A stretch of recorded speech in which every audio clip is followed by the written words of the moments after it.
Huminto muna ako dito saglit guys sa sa Pailing Beast. Ayan oh. Ayun, papunta ako doon. Ayan. Dito ako sa kalagitnaan ng Pailing Beast. Ayan. Ang ganda ng nila dito guys oh. Ayun oh. May sila doon. Ang ganda. Kasi nga nangalay yung kamay ko guys. Kasi marami akong dala kaya nagpahinga muna ako saglit dito sa Pailing Beast. Bawal dito yung hindi naka-helmet. Kailangan dito naka-helmet kasi siya, private daan. Maraming dumadaan ng mga sasakyan guys. So, ayun.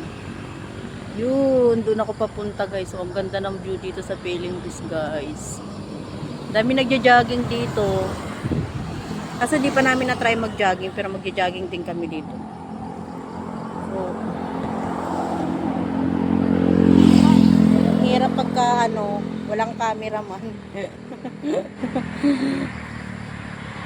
Wala pa kasi akong yung nalagay dito sa cellphone yung parang ang ganda dito guys oh.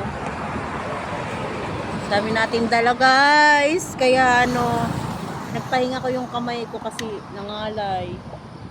Ito yung aking service araw-araw kapag ako nag-home service sa baba. So yun lang mga Mari, in-update ko lang kayo sa aking kaganapan ngayong umaga. Napakaaga kong bumaba ng Kanlubang dahil nga yung aking customer nga ay aalis sila ng 9, kaya maaga ako bumaba. Ayan. Tignan nyo naman ang ating ganap for 2 days. Ayan. Ayan ang ating ganap. Kaya yun lang, babu.